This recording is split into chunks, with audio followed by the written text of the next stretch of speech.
ಬರ್ತೈತಿ ಅಂತ ಕೇಳ್ತಾಳ ಹೆಣ್ಮಳ.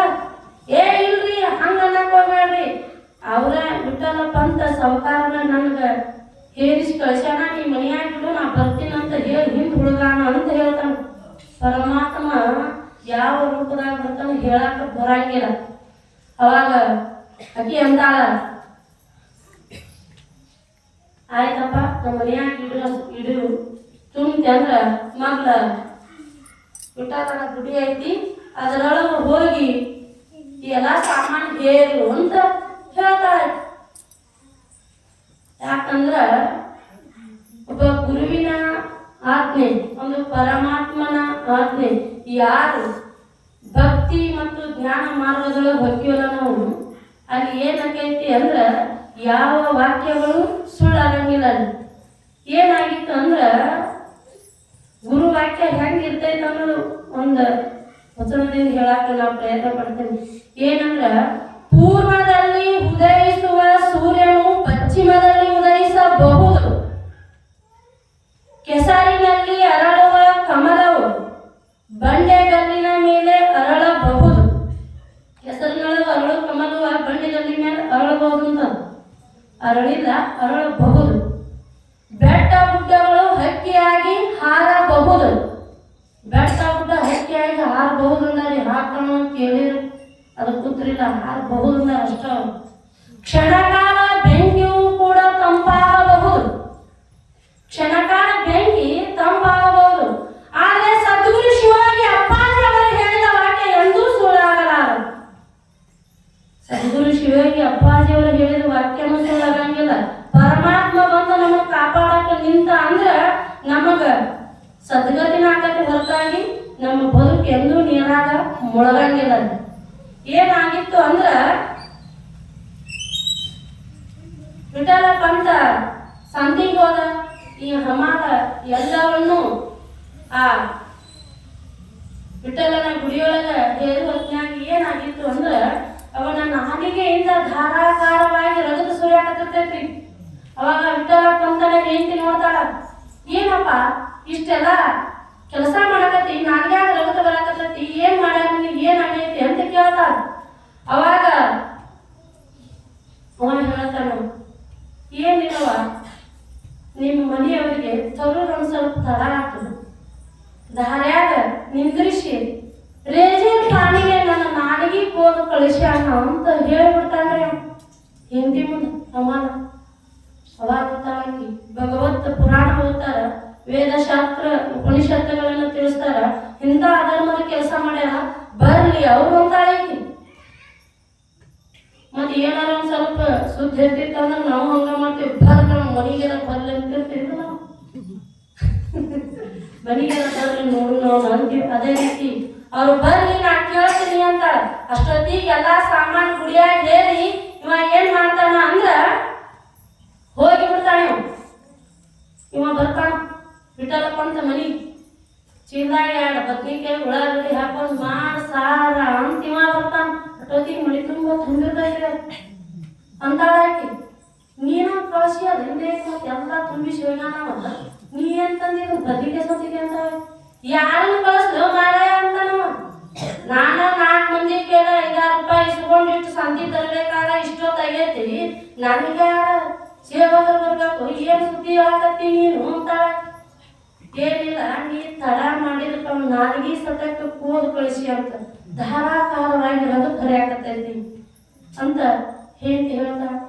ನಾಲ್ಗೆ ಕೂದಿನಿ ಅಂತ ಪಾಪದ ಕೆಲಸನ ಎಂದೂ ಮಾಡಿಲ್ಲ ಅಂತಾನ. ಮತ್ತೆ ನಾಲ್ಗಿ ಕೂದಿ ಅಂತ ನೋಡಿ ಅಂತ ಬಂದಾಗಲೇ ಹೆಂಗಿದ್ದ ಹೇಳು ಅಂತ ವಿಠಲಪ್ಪ ಅಂತ ಕೇಳ್ತಾನ. ಅವಾಗ ಹೇಳ್ತಾಳೆ, ಹೊರಗೆ ದೋತ್ರ ಹುಟ್ಟಿದ್ದ, ಹೊರಗೆ ಟಾವೇಲ್ ಸುತ್ತಿದ್ದ, ಹಮಾದ ವೇಷದೊಳಗೆ ಬಂದಿದ್ದ ಅವನು ಅಂತ. ಅವಂಗ ನಾಲಿಗೆ ಒಳಗೆ ರಗತ ಧಾರಾಕಾರವಾಗಿ ಸುರಿಯಾಕತೈತಿ ಅಂತ ಹೇಳ್ತಾನ. ಮುಂದ ಏನಾಕೈತಿ ಅಂದ್ರ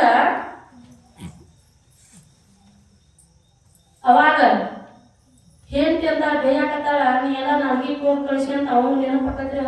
ಏನಾಗಿತ್ತು ಅಂದ್ರ ರಗತ ಯಾಕೆ ಬರಾಕತ್ತಿತ್ತು ಅಂದ್ರ ಭಗವದ್ಗೀತೆಯ ಶ್ಲೋಕದೊಳಗೆ 2 ಕೆಂಪು ಗೆರೆದ ಅಕ್ಷರ ಬರೆದು ಇರ್ತಾನ್ರಿ.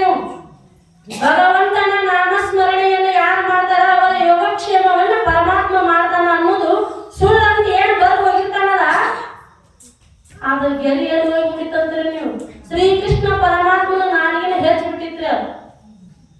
ಯಾರು ಭಗವಂತನ ನಾಮಸ್ಮರಣೆಯನ್ನು ಮಾಡ್ತಾರೆ, ಯಾರು ಶ್ರೀಕೃಷ್ಣನ ನಾಮಸ್ಮರಣೆಯನ್ನು ಮಾಡ್ತಾರಲ್ಲ ಅವರ ಯೋಗಕ್ಷೇಮವನ್ನ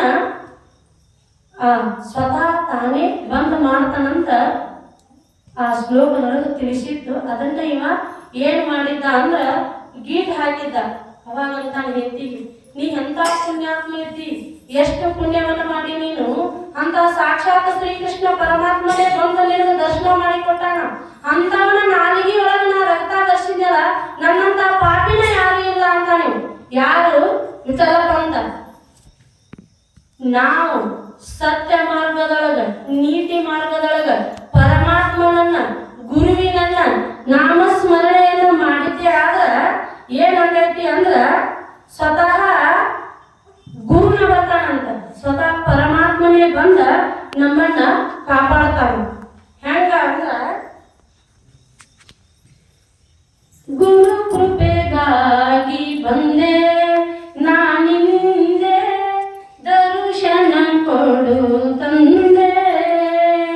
ಗುರು ಕೃಪೆಗಾಗಿ ಬಂದೆ ನಾನಿಂದೆ, ದರ್ಶನ ಕೊಡು ತಂದೆ.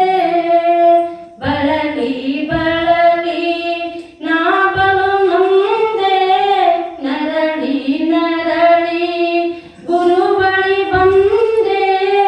ಕೈ ಹಿಡಿದೆನ್ನನು ಕರುಣಿಸೋ ತಂದೆ, ಗುರು ಕೃಪೆಗಾಗಿ ಬಂದೆ ನಾನಿಂದೆ, ದರ್ಶನ ಕೊಡು ತಂದೆ. ಹುಚ್ಚುತನದಿ ನಿನ್ನ ಮರೆತರೆ ಸಾಕು, ಹುಚ್ಚುತನದಿ ನಿನ್ನ ಮರೆತರೆ ಸಾಕು. ಒಪ್ಪಿಕೊಳ್ಳುವೆ ಈಗ ತಪ್ಪ ಮನ್ನಿಸಬೇಕು, ಶರಣು ಬಂದಿಹೆ ನಾನು ಅಭಯ ಹಸ್ತವ ನೀಡು, ಶರಣು ಬಂದಿಹೆ ನಾನು ಅಭಯ ಹಸ್ತವ ನೀಡು. ಗುರು ಕೃಪೆಗಾಗಿ ಬಂದೆ ನಾನಿಂದೆ, ದರ್ಶನ ಕೊಡು ತಂದೆ. ಹಸನವಿಲ್ಲದ ಬದುಕು ಹಿತವಾಯಿತಯ್ಯ, ಹಸನವಿಲ್ಲದ ಬದುಕು ಹಿತವಾಯಿತಯ್ಯ. ವಿಷಯ ವಾಸನೆಯನ್ನ ವ್ಯಸನ ಮಾಡಿದೆನಯ್ಯ, ವಿಷಯ ವಾಸನೆಯನ್ನ ವ್ಯಸನ ಮಾಡಿದೆನಯ್ಯ. ಹಸಿದ ಹೆಬ್ಬುಲಿಯಂತೆ ಅರ್ಪಡಿಸಿದೆನು ನಾನು, ಹಸಿದ ಹೆಬ್ಬುಲಿಯಂತೆ ಅರ್ಪಡಿಸಿದೆನು ನಾನು. ಗುರು ಕೃಪೆಗಾಗಿ ಬಂದೆ ನಾನಿಂದೆ, ದರ್ಶನ ಕೊಡು ತಂದೆ. ಅನುಭವಿಗಳ ಕೂಡ ನಾ ತಿರುಗಾಡಿದೆ, ಅನುಭವಿಗಳ ಕೂಡ ನಾ ತಿರುಗಾಡಿದೆ.